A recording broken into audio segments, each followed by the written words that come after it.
नमस्कार, स्वागत है आप सभी का। मैं हूं आपके साथ कुमार कुणाल धीरज। इस वक्त एक बड़ी खबर आ रही है जहां जयपुर और अजमेर हाईवे पर एक केमिकल टैंकर में ब्लास्ट हुआ है और इसमें कई लोग झुलस गए हैं। पुलिस ने बताया कि शुक्रवार सुबह एक केमिकल से भरा ट्रक दूसरे ट्रक से टकरा गया और उसमें आग लग गई। घटना में 5 लोग जिंदा जल गए, वहीं 37 लोग घायल बताए जा रहे हैं।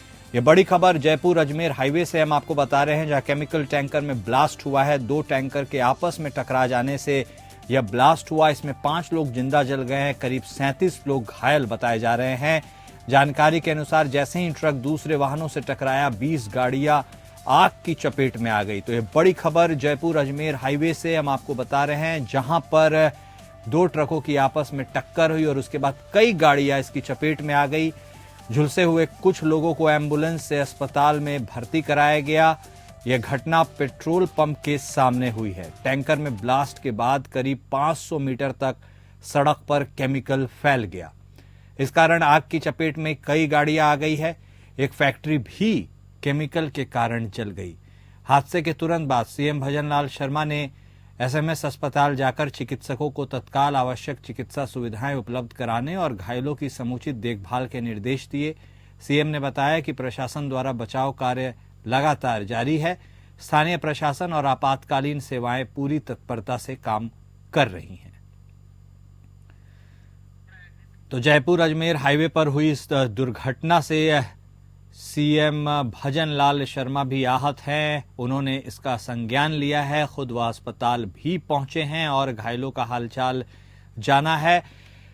यह घटना उस वक्त हुई जब 2 ट्रकों में आपस में टक्कर हो गई। केमिकल लदा एक ट्रक था और उसके बाद इसकी जद में कई गाड़ियां जो वहां से गुजर रही थी वह आ गई। इस घटना में 5 लोग जिंदा जल गए हैं, 37 लोग घायल बताए जा रहे हैं। जैसे ही ट्रक दूसरे वाहनों से टकराया, 20 गाड़ियां इसकी चपेट में आई है। झुलसे हुए लोगों को एम्बुलेंस से नजदीक के अस्पताल ले जाया गया। ब्लास्ट के बाद करीब 500 मीटर तक सड़क पर केमिकल फैल गया। इस कारण कई गाड़ियां भी उसकी चपेट में आ गई। एक फैक्ट्री भी केमिकल के कारण इसकी चपेट में आकर जल गई।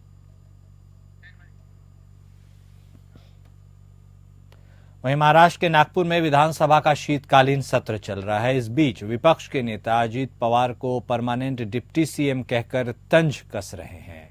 राज्य के सीएम देवेंद्र फडणवीस ने इसी को लेकर गुरुवार को अपनी प्रतिक्रिया दी। उन्होंने शुभकामनाएं देते हुए कहा कि अजीत पवार एक न एक दिन मुख्यमंत्री बनेंगे।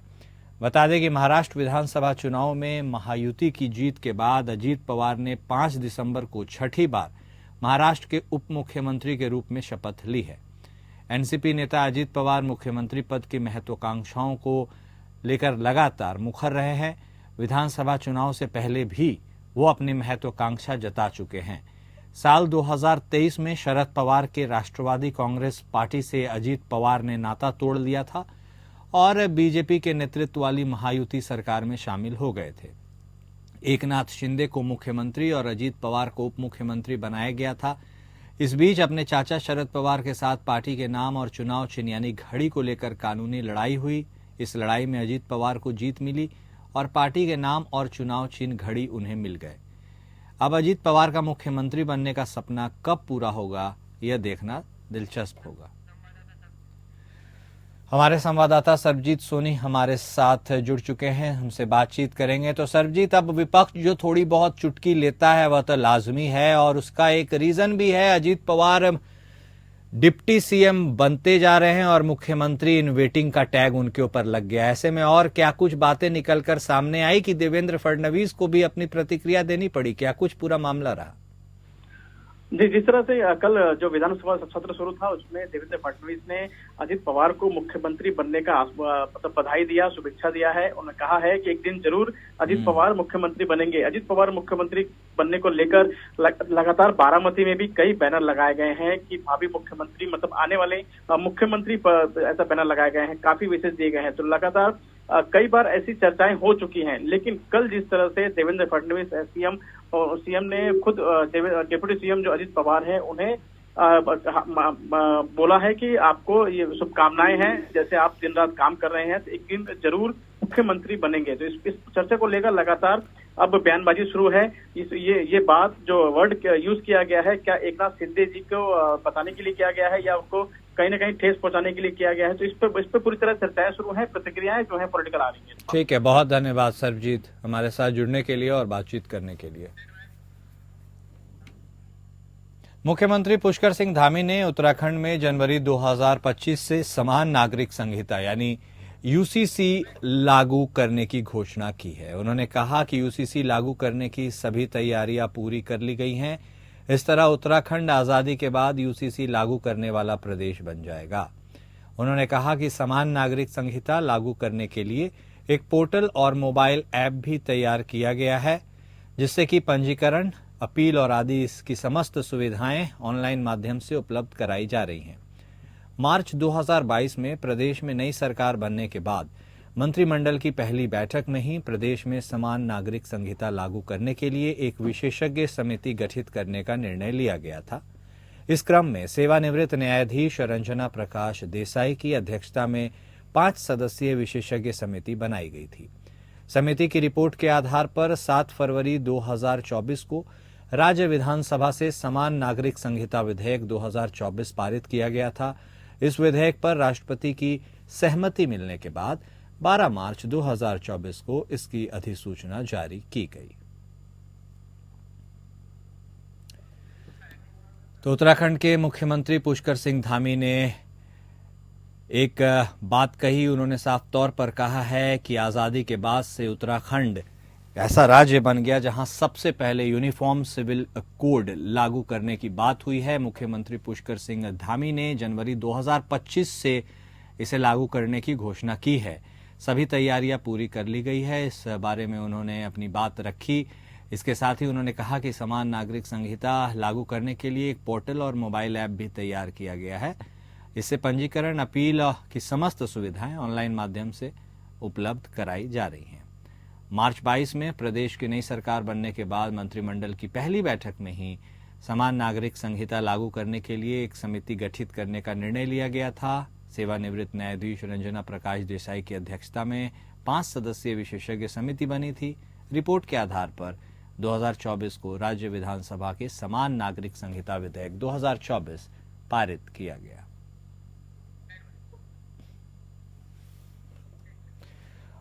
और इस बीच राशिद इंजीनियर के मामले पर आज सुनवाई होगी। यह बड़ी खबर हम आपको बता रहे हैं, जहां अंतरिम जमानत दिए जाने की मांग वाली याचिका पर आज सुनवाई होगी। पटियाला हाउस कोर्ट की स्पेशल एनआईए कोर्ट आज सुनवाई करेगी। संसद सत्र में शामिल होने के लिए अंतरिम जमानत दिए जाने की मांग राशिद इंजीनियर द्वारा संसद सत्र में की गई थी और ऐसे में उनके शामिल होने के लिए अंतरिम जमानत की मांग वाली याचिका पर पटियाला हाउस कोर्ट की स्पेशल एनआईए कोर्ट आज सुनवाई करेगी। तो यह बड़ी खबर, जहां राशिद इंजीनियर की अंतरिम जमानत के लिए पटियाला हाउस कोर्ट में आज सुनवाई होगी। राशिद इंजीनियर जो शीतकालीन सत्र है संसद का, उसमें शामिल होने के लिए उन्होंने याचिका लगाई थी, अंतरिम जमानत की मांग की थी। तो यह बड़ी खबर आपको बता रहे हैं, जहां राशिद इंजीनियर के अंतरिम जमानत के मामले में आज NIA court Patiala house court का सुनवाई करेगा। टेरर फंडिंग के मामले के आरोपी बारामूला से सांसद राशिद इंजीनियर से जुड़े केस को पटियाला हाउस कोर्ट ने जिला न्यायाधीश ने एनआईए की विशेष अदालत में वापस भेजते हुए कहा कि जब तक मामले में अंतिम आदेश पारित नहीं हो जाता, सुनवाई एनआईए कोर्ट ही करेगा। दरअसल इस मामले में पटियाला हाउस कोर्ट की जिला अदालत को यह तय करना था कि राशिद इंजीनियर इस जुड़े मामले में उनकी सुनवाई स्पेशल एमपीएमएलए कोर्ट में ट्रांसफर किया जाए या नहीं।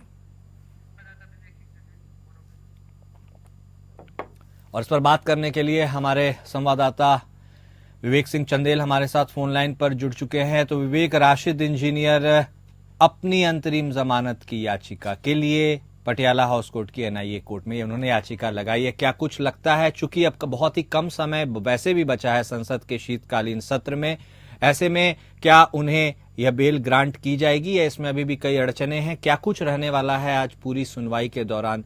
कौन कौन से मुद्दे पर चर्चा हो सकती है?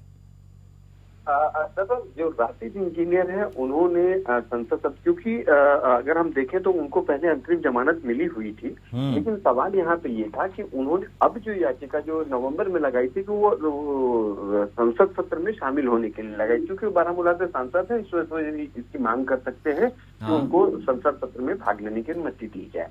अब सवाल यहाँ पे ये था कि जब ये मामला हाई कोर्ट में गया था तो हाई कोर्ट ने ये कहा था कि जब ये मामला आपको अंतरिम जमानत मिली हुई है और अंतरिम जमानत आप कंटिन्यू है, ऐसे में आपकी जो रेगुलर है वो निचली अदालत सुनकर तय कर दे और वो डिसाइड कर ले, इसके बाद आप हमारे पास आइएगा। अब सवाल यहाँ पे ये है कि जो राशिद इंजीनियर हैं उनका केस जो NIA कोर्ट में चले या पटियाला हाउस कोर्ट में चले, इसको भी लेके समस्या थी। तो कल पटियाला हाउस कोर्ट के जिला जज ने ये स्पष्ट कर दिया कि स्पेशल MP MLA कोर्ट की बजाय ये जब तक इस मामले में पूरा फैसला नहीं आ जाता, NIA कोर्ट पटियाला हाउस इस मामले की सुनवाई करेगी, जिससे एक चीज तो तय होगी कि उनके मामले की सुनवाई NIA की कोर्ट की बजाय पटियाला हाउस कोर्ट में होगी, स्पेशल MP MLA कोर्ट में। अब दूसरा सवाल है कि अंतरिम जमानत की जहां तक मांग है, क्योंकि अब देखना ये होगा कि आज जब इस मामले में, क्योंकि जब भी ये कोई ऐसी अंतरिम जमानत को बढ़ाए जाने की या उसकी मांग की जाती है तो सबसे पहले जांच एजेंसी है उससे इस बारे में जानकारी ली जाती है।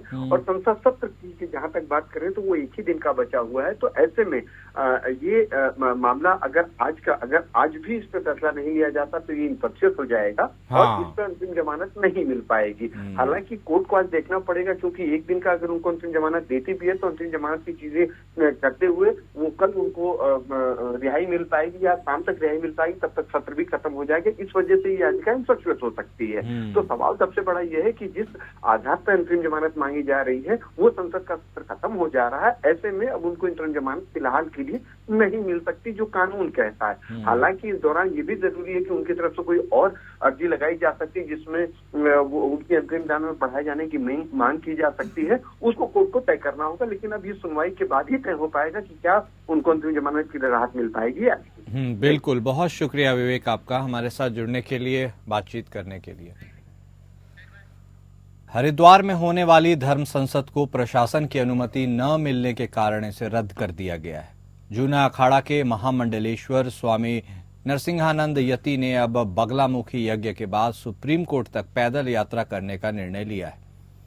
उन्होंने प्रशासन की इस कार्रवाई को तानाशाही बताते हुए कहा कि वह सत्य कह रहे हैं और प्रशासन इसे हेट स्पीच मान रहा है, इसलिए जिस सुप्रीम कोर्ट का हवाला प्रशासन दे रहा है उसको लेकर वह हरिद्वार से लेकर सुप्रीम कोर्ट तक पदयात्रा करेंगे। प्रयास नहीं किया जा रहा, रोक दी गई है। हमारे जो यहाँ खाना बनाने वाले हलवाई थे वो भगा दिए गए हैं। टेंट वाले को धमका के सारा टेंट उखड़वा दिया गया है। पुलिस ने नोटिस चिपका दिया गया। यहाँ पे जूना अखाड़े में श्री पंचदश नाम जूना अखाड़े के मुख्यालय में नोटिस चिपका दिया गया है। सुप्रीम कोर्ट का नाम लेके जो ये गुंडागर्दी हम पे की जा रही है, अब मैं परसों अपनी माँ का यज्ञ करके यहाँ से पदयात्रा करता हुआ सुप्रीम कोर्ट तक जाऊंगा और मैं सुप्रीम कोर्ट से कहूंगा कि अगर एक बात मेरी, जो मैंने आज तक मोहम्मद के बारे में बोला, जो मैंने कुरान के बारे में बोला, जो मैंने राजनीति के बारे में बोला, अगर एक बात मेरी गलत साबित हो गई तो सुप्रीम कोर्ट फांसी दे दे।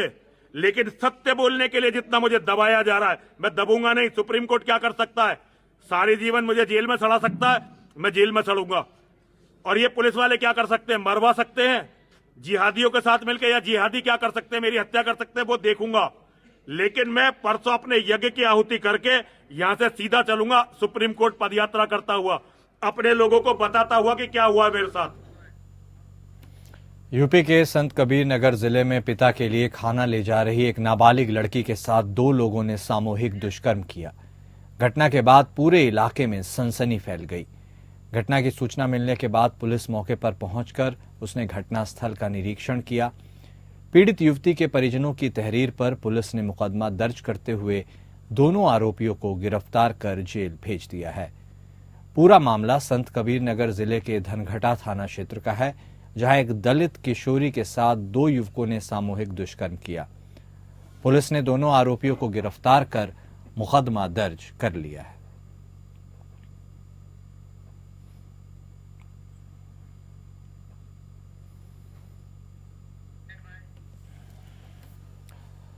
रायबरेली में गैंगरेप पीड़िता ने एसपी से न्याय की गुहार लगाई है। पीड़िता का आरोप है कि दुष्कर्म का लाइव वीडियो सौंपे जाने के बावजूद पुलिस आरोपियों की गिरफ्तारी में टाल मटोल कर रही है। आरोप है कि एसपी के निर्देश पर मुकदमा दर्ज होने के बाद भी आरोपियों की गिरफ्तारी नहीं हो रही है। स्थानीय पुलिस पर पीड़िता और उनके परिजनों ने आरोप लगाया है कि आरोपियों से सुलह समझौते के लिए जबरन दबाव बनाया जा रहा है।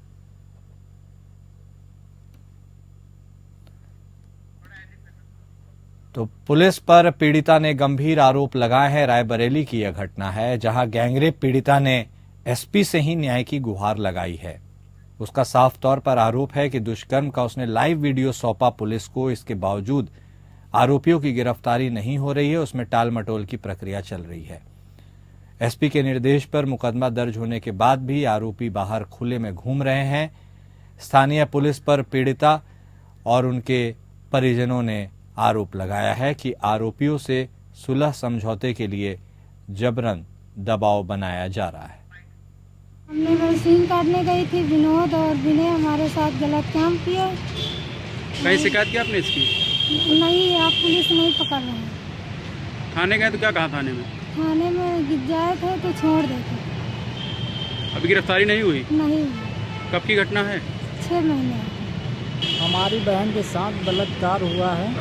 पहले विनोद ने किया, उसके बाद विनय ने किया है, उसके बाद हरकतें की है। महाराजगंज थाने में आए, वहाँ पहले कार्रवाई नहीं हुई थी। उसके बाद आए तो मुकदमा लिखा है उसने। कि मुकदमा लिखने के बाद हमको बुलाए, उनको अभी तक अरेस्ट नहीं किए हैं। जनपद रायबरेली के महाराजगंज थाना क्षेत्र अंतर्गत एक तहरीर प्राप्त हुई थी दुष्कर्म के संबंध में। इस संबंध में मुकदमा अपराध संख्या 463/24 अंतर्गत धारा 70(1) BNS और 67 IT एक्ट, जो पूर्व में 376 की धारा थी दुष्कर्म से संबंध में, इस संबंध में अभियोग पंजीकृत कर लिया गया है। साक्ष्य संकलन की कार्रवाई की जा रही है और साक्ष्य के क्रम में ही अभियुक्तों की शीघ्र गिरफ्तारी की जाएगी।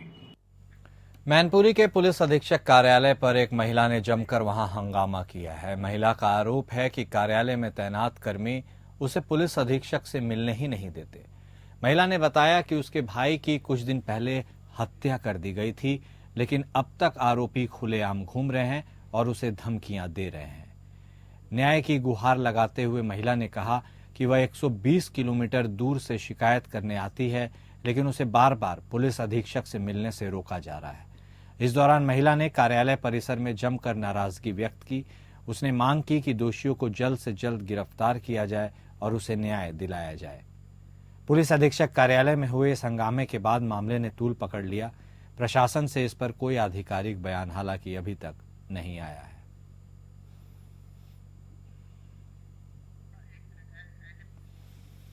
तो भाई की हत्या के आरोपियों की गिरफ्तारी की मांग को लेकर यह महिला 120 किलोमीटर से आकर के सिर्फ यही ख्वाहिश रख रही थी कि पुलिस अधीक्षक से उसे मिलना दिया जाए, लेकिन वहां पर मौजूद पुलिस कर्मियों की वजह से उसे मिलने नहीं दिया जा रहा है और इसको लेकर जमकर हंगामा हो गया है। महिला का आरोप है कि कार्यालय में तैनात कर्मी उसे पुलिस अधीक्षक से मिलने नहीं देते।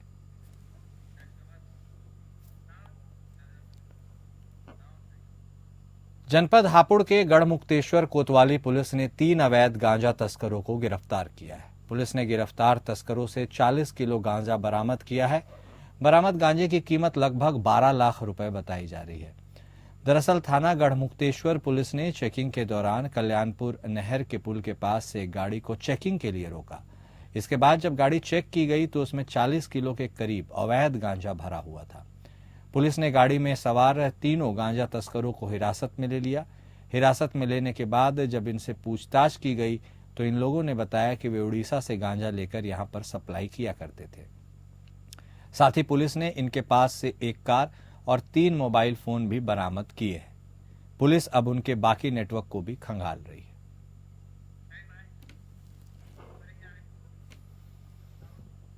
लखनऊ स्थित CMS स्कूल के द्वारा 5 दिवसीय इंटरनेशनल स्पोर्ट्स, आर्ट्स और म्यूजिक कंपटीशन का आयोजन किया गया है। सिटी मॉन्टेसरी स्कूल, इंदिरानगर द्वितीय कैंपस और अयोध्या रोड कैंपस के संयुक्त तत्वाधान में 5 दिवसीय international sports, arts and music competition 2024 का आयोजन 19 से 23 दिसंबर तक CMS कानपुर रोड ऑडिटोरियम में चल रहा है। इसमें नेपाल, श्रीलंका और भारत के विभिन्न प्रांतों से आए छात्र हिस्सा ले रहे हैं। देश विदेश से आए प्रतिभागी टीम लीडरों का हार्दिक स्वागत करते हुए सीएमएस प्रबंधक प्रोफेसर गीता गांधी ने कहा कि अंतर्राष्ट्रीय समारोह न सिर्फ बच्चों के नैसर्गिक प्रतिभा को नया आयाम देगा, बल्कि उन्हें एक वैश्विक सोच भी प्रदान करेगा।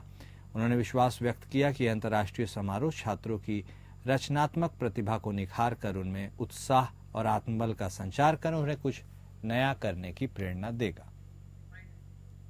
अंतर्राष्ट्रीय समारोह है और इसमें बच्चे जो हैं वो 3 देशों के बच्चे हैं, नेपाल, श्रीलंका और भारत, और बांग्लादेश के भी बच्चे प्रतिभाग कर रहे हैं, लेकिन वो ऑनलाइन मोड से कर रहे हैं, वहाँ पर कुछ प्रॉब्लम्स चल रही है, इसलिए वो स्वयं नहीं आ पाए हैं। तो और भारत के कई राज्यों से बच्चे आए हैं। तो इसमें स्पोर्ट्स, आर्ट्स एंड म्यूजिक, इसके बारे में बच्चों को बच्चे भाग लेंगे। उन विषयों पर जो ध्यान केंद्रित होगा, वो म्यूजिक करेंगे, स्पोर्ट्स करेंगे। फिलहाल इस बुलेटिन में इतना ही। नमस्कार।